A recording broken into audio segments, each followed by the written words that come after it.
This man's condition is deteriorating. What says Dr. Fuller? It's his patient, after all. He's busy with Captain Fitzroy. He specifically asked us not to bother him when that's the case. Oh, of course. I'll see what I can do. Mr. Blake, can you hear me? I'm Dr. Colden. We'll take care of you. There's nothing we can do. I tried talking to him. He's catatonic.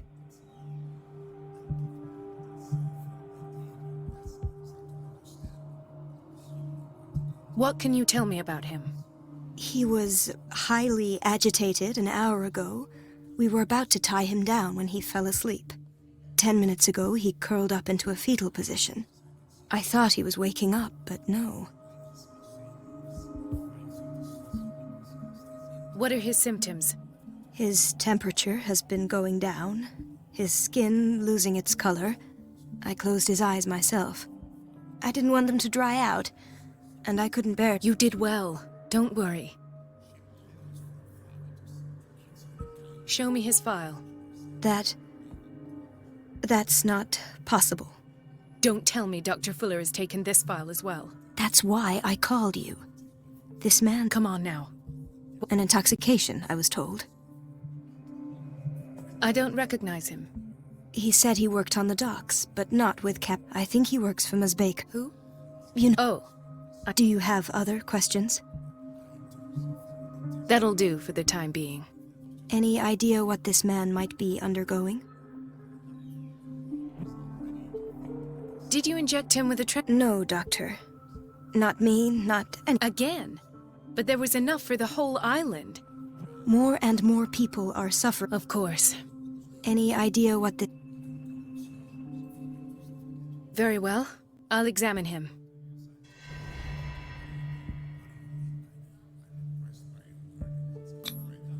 Severe malnutrition. Swollen abdomen with traces of petechia. Doesn't seem like an edema. Slight protuberances seem to indicate the presence of a foreign body. His skin shows abnormal loss of color and seems dried out. He's totally dehydrated. His fingertips and toes seem to feature a slight ring under the skin, tender at the touch, slightly sticky. 30-year-old subject, severe hypothermia, erythematous papules around the eyes and eardrums, necrosed palpebral tissue. Lord, this smell. So, Doctor, an opinion? I'm not sure I have the necessary knowledge to treat this man. Don't say that. You're our most worthy doctor after Dr. Fuller. Some of his symptoms are beyond my comprehension. What did you find?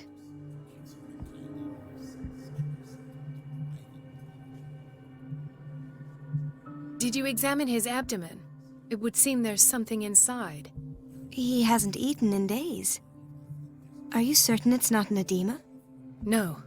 Can't you recognize an edema? Pushing with your finger won't leave a trace. And look at these bumps. It's not like he could be pregnant.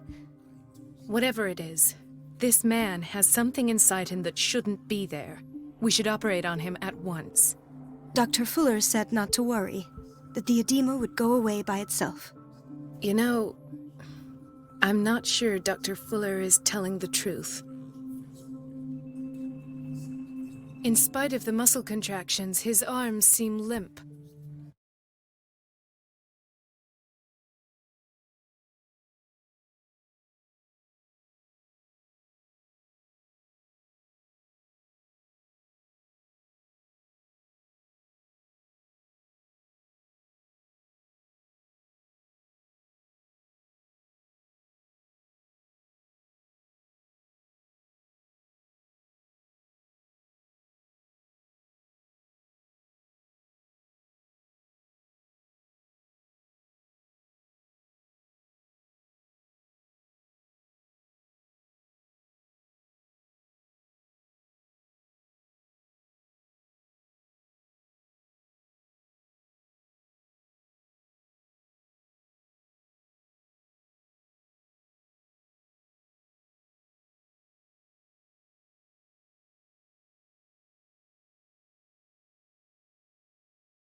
Yes.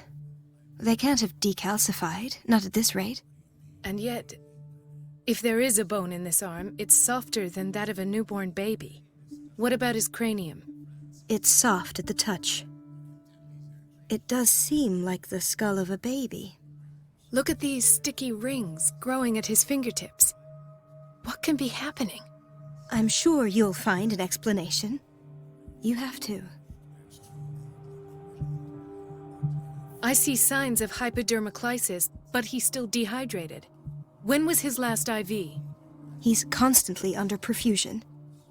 I've even gone beyond the recommended dose to no avail. And you won't believe me, but when we bathed him earlier... He seemed to feel better? Yes. Like he needs an aquarium, not a perfusion. But that doesn't explain his condition.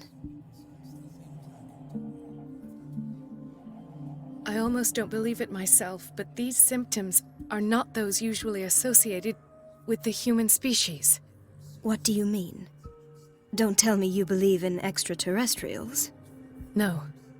This poor man is from our world, all right. But his body is undergoing unnatural mutations. And this transformation is killing him. His body simply can't cope. Where could he have gotten such an infection? I pray that it's not here. Dr. Colden, may I know what you're doing to my patient? What I'm doing? How about what you've done to him? Let us calm down, my dear Marie. I don't appreciate your tone, nor your insinuations. I've done to him what I do to all my patients, provide him with the best available care. Your imagination is without limit. It's your homemade drug again, is it not? Those people are not your guinea pigs. There, there. What have you seen to put you in such a state? These are alarming symptoms. If we don't act, he'll die. Do you believe that? I'm not as convinced, you see. I even think this man has a strong chance of completely healing from his ailments. No, Doctor. This patient isn't himself anymore. He's dying. Really? What do you mean by isn't himself? He's changing. His physical characteristics, they are more animal than human now. Fascinating. An animal, you say? Could you be more precise? Cephalopod, perhaps? This amuses you. Your reaction does. I know your thirst for knowledge, Doctor. It's your innocent worries for this man that have you overreacting. For this man, and the others whose medical files you've been hiding. I have to protect my discovery. These people owe me their life, but the world isn't ready yet. It will be, in time. I will not let you do this. You disappoint me, Marie, but I still have hope you'll one day share my point of view. In the meantime, take care of your own patients and try not to forget who you're dealing with. Was that a threat? What did he mean? It was a warning. Dr. Fuller is this institution's founder and one of our profession's most influential voices. My word is of no weight against his. If I continue to protest, I will only ruin my reputation and career. It's scandalous. Can't we do anything? Is there no evidence of his crimes?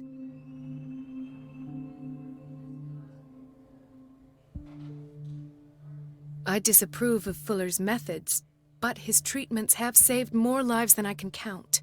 And Mr. Blake? You said yourself he was dying. I don't know what to think for now. What I'm sure of is that Fuller is hiding something from us. And I need to know what that is before I take a chance exposing him. And where would you find those? In his office? What if you get caught? I'd rather not think about that. I'm counting on your discretion. Of course, Doctor. You can count on me. I'll keep Mum.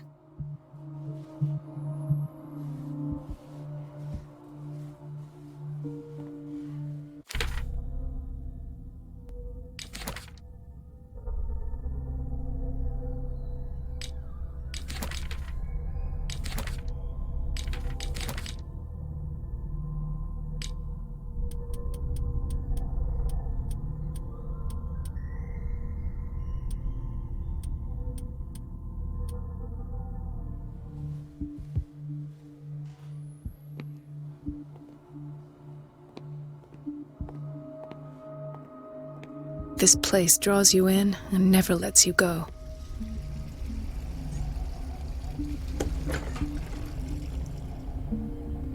The answers must be hidden in Fuller's office. Everybody says it. She's a witch, an old hag. I didn't make this up. And I'm the one who pays. What a pest. It's so unfair. Elizabeth? You all right? Why is this room in such a state? Because, as always, I'm cleaning it by myself.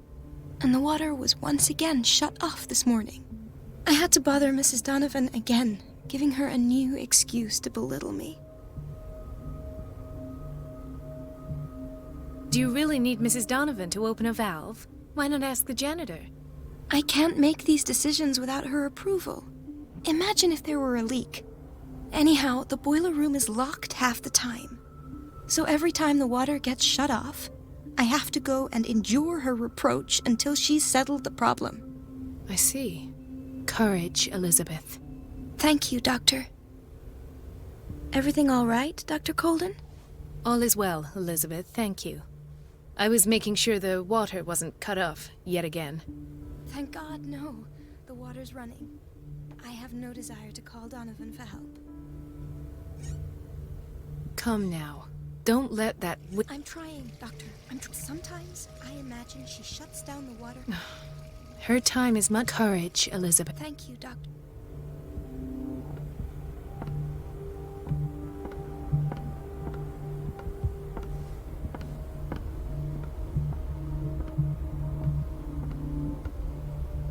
It's temperamental, if I understand correctly.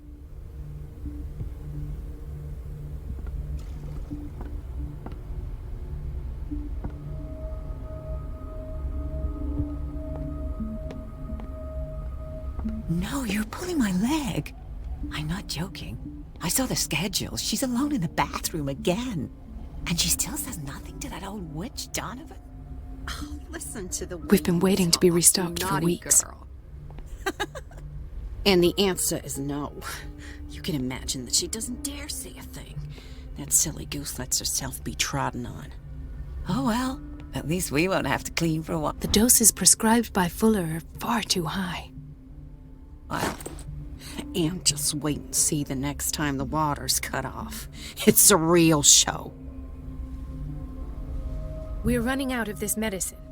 I know, Doctor. We sent the purchase order, though, and Mrs. Donovan refused it. Once again. Can't you do anything? Donovan takes her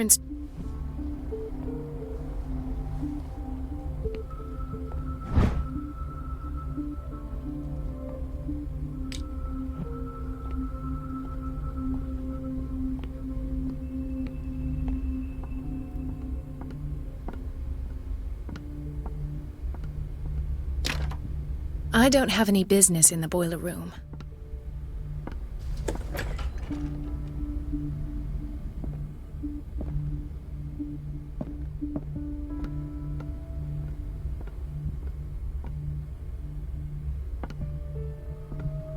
Let's hope I can go through the administration office. The operating room is never accessible after an operation.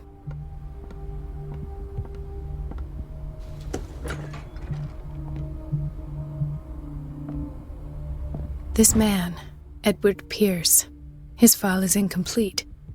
What did Fuller do to him?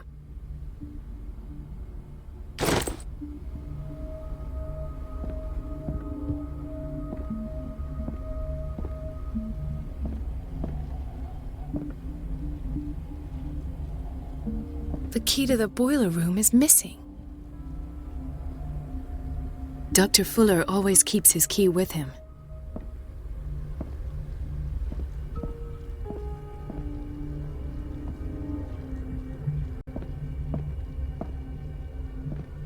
Dr. Colden. Do you want something? I think that you're needed in Block B, Doctor.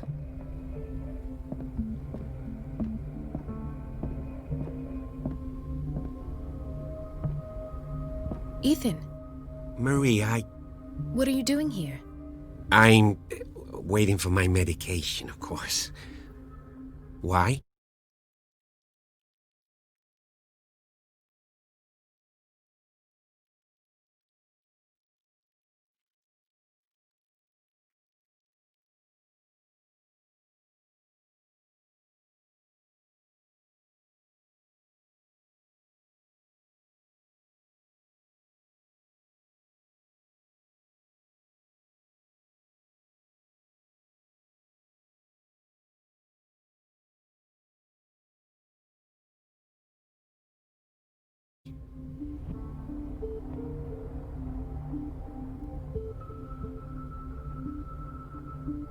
You're not here for treatment, right?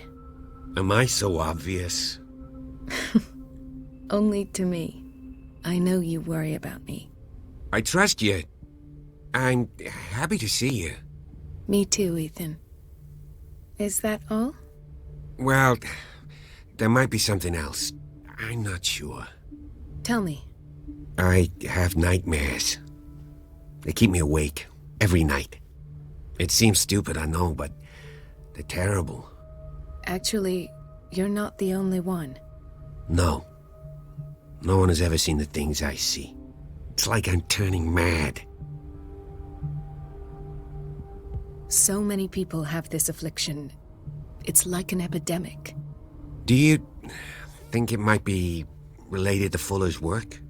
I don't know yet, but I will figure all this out. Everyone in Darkwater is suffering from nightmares. Really?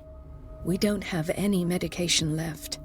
Oh, there's no excuse then. I should let you work. Take care, Ethan. You too, Marie. I don't get why they have us waiting so long. Almost no patients here.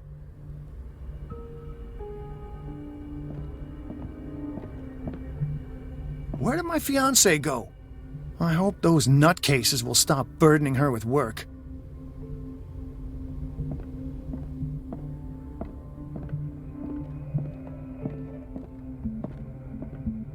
It's a quiet little town. Days go by, steady as ever. I wanted more for myself, but...